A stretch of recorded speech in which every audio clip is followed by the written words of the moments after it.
আসসালামু আলাইকুম। আশা করি আল্লাহর রহমতে সবাই ভালো আছেন।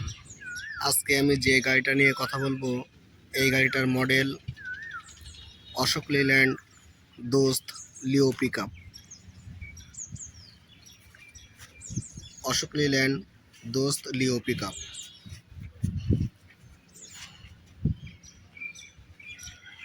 এই গাড়িটা 5 বছর অথবা 4 লক্ষ কিলোমিটার পর্যন্ত কোম্পানি থেকে ওয়ারেন্টি দিয়ে থাকে। ওয়ারেন্টির শর্ত হচ্ছে, যদি গাড়ির কখনো সার্ভিসিং বা কোনো কাজ করান, তাহলে অশোক লেল্যান্ড এবং ইফাদ অটোস লিমিটেডের অনুমোদিত সার্ভিস সেন্টার থেকে গাড়ির কাজগুলো করাতে হবে। গাড়ির সামনে থেকে যদি নিচের অংশ দেখি,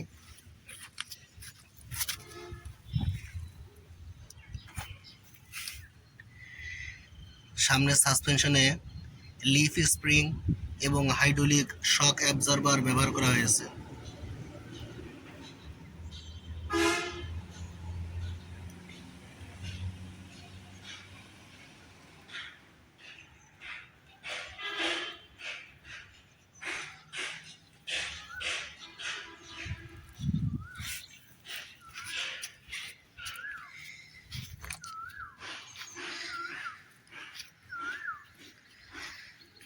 দোস্ত লিও পিকআপ, এই গাড়িতে স্পেয়ার টায়ার সহ মোট 5টা টায়ার ব্যবহার করা হয়েছে।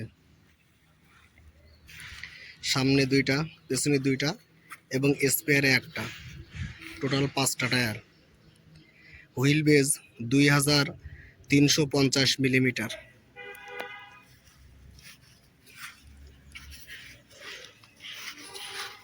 এটির সামনের চাকা, টায়ার সাইজ 185 আর 14 LT।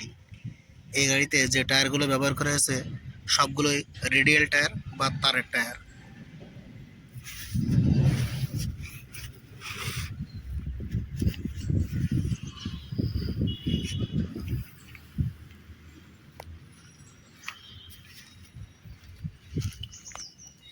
ইলেকট্রিক পাওয়ার সাপ্লাই দেওয়ার জন্য 12 ভোল্টের একটা ব্যাটারি আছে। সম্পূর্ণ সিনক্রোমেশ গিয়ার বক্স ব্যবহার করা হয়েছে, যার 5 স্পিড ফরওয়ার্ড এবং 1 স্পিড রিভার্স, অর্থাৎ 5 স্পিড সামনে এবং 1 স্পিড পিছনে, মানে একটা ব্যাক গিয়ার।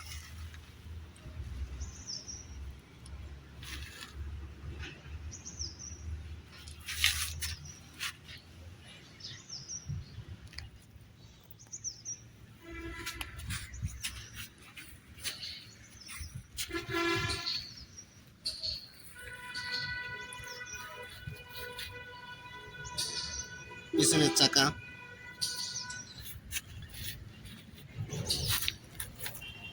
পিছনের সাসপেনশনে লিফ স্প্রিং এবং হাইড্রোলিক শক অ্যাবজর্বার ব্যবহার করা হয়েছে।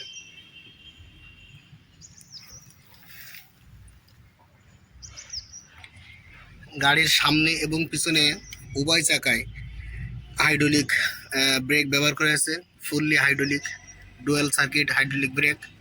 পিছনে ড্রাম এবং সামনে হচ্ছে ডিস্ক ব্রেক। এছাড়া এখানে একটা, এই যে এটা লোড সেন্সিং ইউনিট ব্যবহার করা হয়েছে বা লোড সেন্সিং ভালভ, যার কাজটা হচ্ছে গাড়িতে যখন লোড থাকবে তখন কী পরিমাণে ব্রেক করলে গাড়িটা খুব দ্রুত সুন্দরভাবে দাঁড়িয়ে যাবে সেটা নির্ণয় করা এবং সেই অনুপাতে ব্রেক প্রদান করা, এবং খালি অবস্থায় কতটুকু ব্রেক করলে খুব সুন্দরভাবে গাড়িটা দাঁড়িয়ে যাবে সেটা নির্ণয় করা এবং সেই অনুপাতে ব্রেক দেওয়া।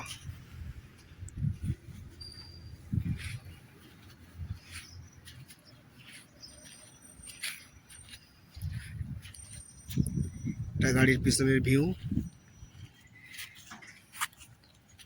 এই গাড়িতে যে লোড বডি বা কার্গো বডিটা ব্যবহার করা হয়েছে এটা হচ্ছে 8 ফিট 2 ইঞ্চি।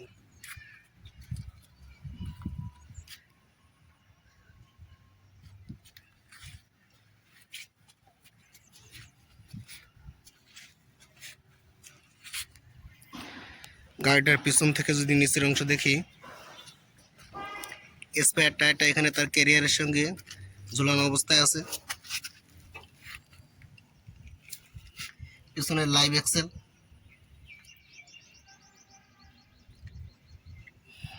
সাসপেনশনের লিফ স্প্রিং এবং হাইড্রোলিক শক অ্যাবজর্ভার।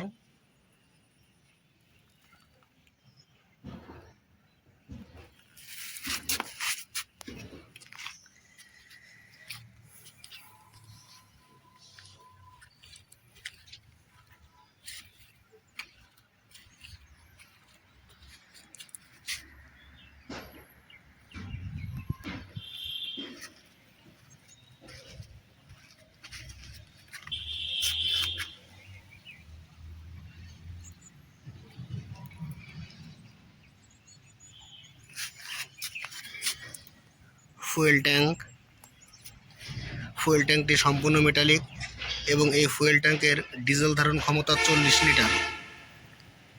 এখানে একটা ক্যাপ দেওয়া আছে, এটা চাবি দিয়ে খুলতে হবে এবং চাবি দিয়ে লাগাতে হবে।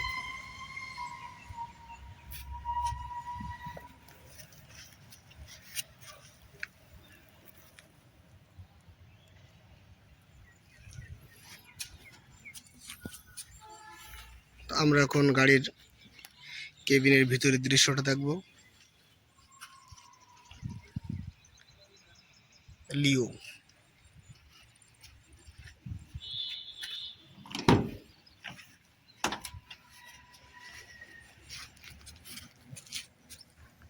বাম পাশের দরজা,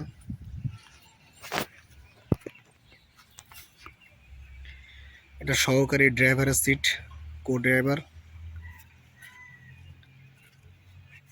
ড্রাইভারের সিট।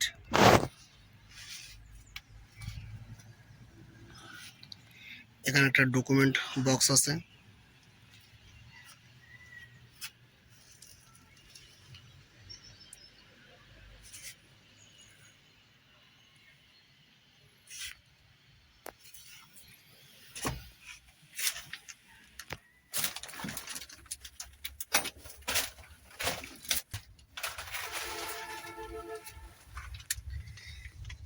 স্টিয়ারিংটি সম্পূর্ণ পাওয়ার স্টিয়ারিং। এখানে যে ইনস্ট্রুমেন্ট ক্লাস্টার মিটার বোর্ডটা ব্যবহার করা হয়েছে এটি সম্পূর্ণ ডিজিটাল। দেখুন, এটা ফুললি ডিজিটাল।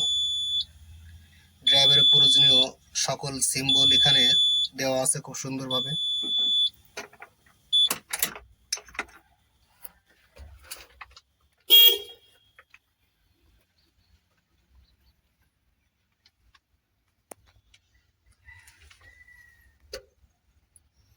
গিয়ার লিভার 1 2 3 4 5 এবং একটা রিভার্স।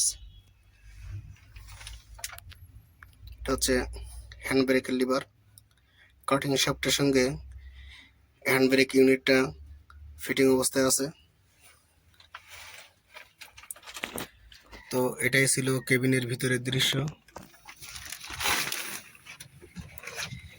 এই গাড়ি বিষয়ে আরও বিস্তারিত অনেক ভিডিও দেওয়া আছে আমার চ্যানেলে, চাইলে আপনারা সেখান থেকে বিস্তারিত আরও দেখতে পারেন। তো আমরা এখন গাড়ির ইঞ্জিনটা দেখব।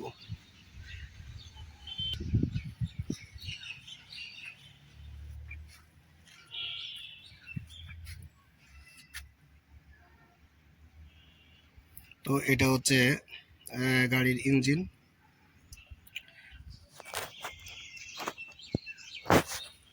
এই গাড়িতে যে ইঞ্জিনটা ব্যবহার করেছে এটি P15 জাপানি টেকনোলজির ইঞ্জিন।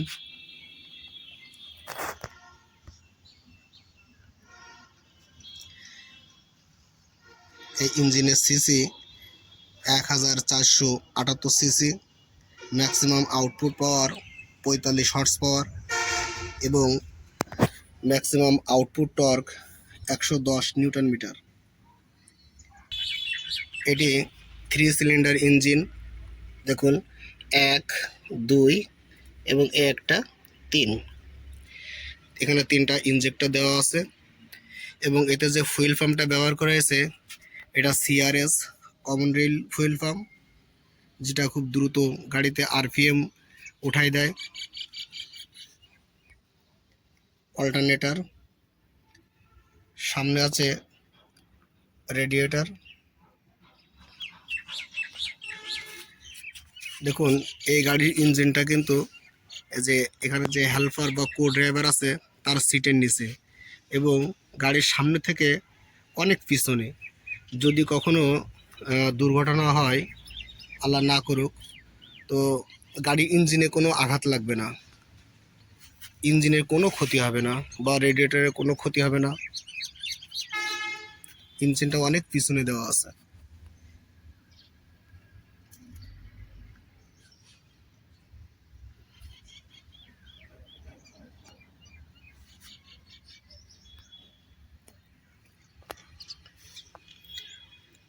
এখানে হচ্ছে রেডিয়েটর কুলান্ট ব্যবহার করা হয়,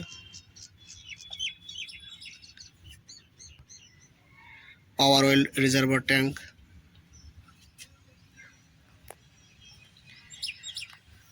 তো অশোক লেল্যান্ড কোম্পানির বিভিন্ন মডেলের এমন আরও গাড়ির ভিডিও দেখতে চাইলে আমার চ্যানেলটা সাবস্ক্রাইব করে রাখুন এবং লাইক বাটনে একটি লাইক দিবেন। ভালো থাকবেন সবাই। আল্লাহ হাফেজ।